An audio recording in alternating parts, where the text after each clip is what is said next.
As the last of the Fubukis and the first of the Ayanamis were being completed, Japan began construction of the new 1,680-ton Akatsuki Class, sometimes called the Batch 3 Fubukis. Originally 10 had been planned, but with the signing of the First London Treaty, the last 6 were cancelled and redesigned as a smaller treaty-compliant class. More on that later. The major change over their predecessors was in the engine room. Whereas the previous ships had used 4 boilers in 2 rooms, these used 3 larger, higher pressure boilers, each in their own room. This would become pretty standard for Japanese destroyers. Visually, this meant the forward funnel shrank as it now only had 1 boiler venting to it, while the middle and rear ones vented to the rear funnel. Also of note was that Hibiki was the first all-welded destroyer for Japan.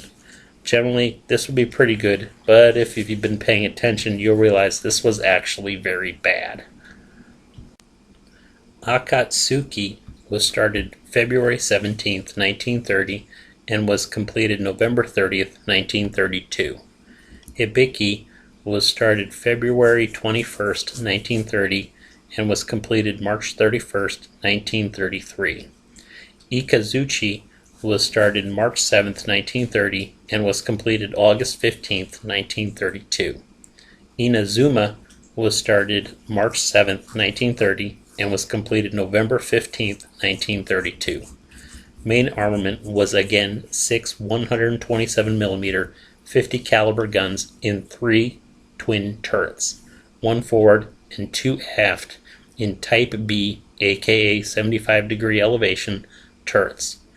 Torpedo armament was again 3 triple-tubed 610mm torpedo banks, all on the center line, 1 between the funnels and the other 2 between the rear funnel and the aft superstructure. Again, reloads were carried for the 2 aft banks. Propulsion was provided by 3 boilers in 3 longitudinal rooms, with room 1 venting to the forward funnel and the other venting to the rear funnels. These provided steam to the 2 turbines, each running a propeller, which produced 50,000 horsepower for a top speed of 38 knots. They had 1 rudder. 16 depth charges were originally carried. Modernizations were along the lines of other destroyers. In the mid to late 30s, following the Tomozuru and 4th Fleet incidents, all were taken in to reduce top weight and stiffen their frame. The funnels and bridge were lowered. Ammunition capacity was lowered from 150 to 120 rounds per gun. Permanent ballast was added, and the most heavily stressed welds were reinforced with riveting. Type 93 sonar was fitted. Along with other minor changes, this increased their standard displacement to 1,750 tons and reduced their top speed to 33 knots. In the second half of 1942, depth charge stowage was doubled to 36 and depth charge throwers were added. Hibiki and Inazuma replaced Turret 2 for more medium anti-aircraft guns and added Type 22 and 13 radar in April 1944. Akatsuki started the war through February 1942, covering the conquest of the East Indies. In March, she covered the conquest of the Philippines before returning to Japan in April. In June, she covered the conquest of the Aleutians and stayed there until the end of August. In October, she headed south and was fed into the Guadalcanal campaign, running several Tokyo expresses. At the overnight First Naval Battle of Guadalcanal, she was shot up repeatedly before finally sinking stern first early on the 13th. Hibiki started the war through February 1942, covering the conquest of the East Indies. In March, she covered the conquest of the Philippines before returning to Japan in April.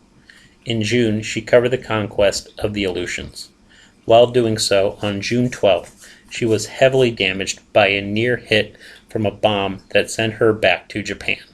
With repairs completed at the start of November 1942, she spent from then until May 1943 escorting convoys as they sailed from Japan to Truk and back.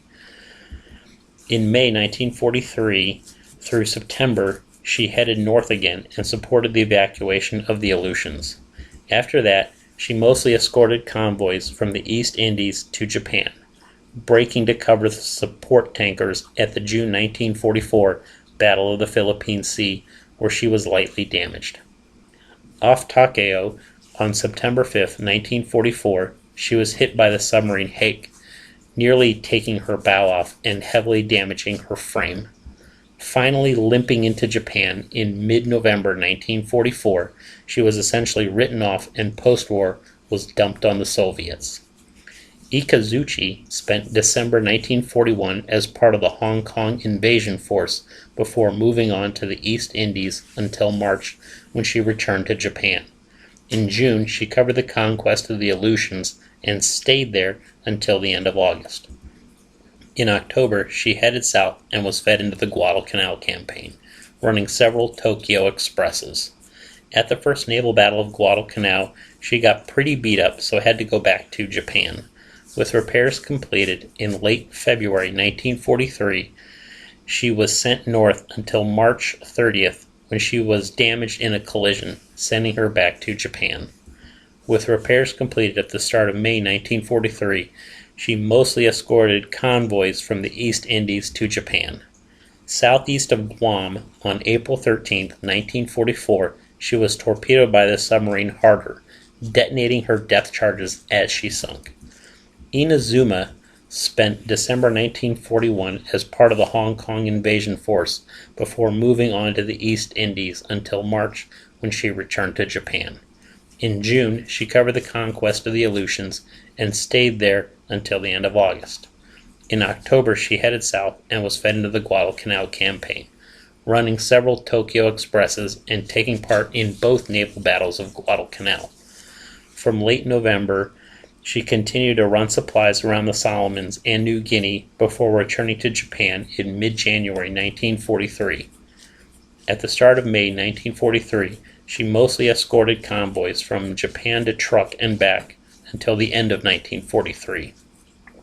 At the start of 1944, she began escorting convoys from Japan to the East Indies and back. Off Tawi-Tawi, on May 14, 1944, she was torpedoed by the submarine Bonefish, blew up, and sank.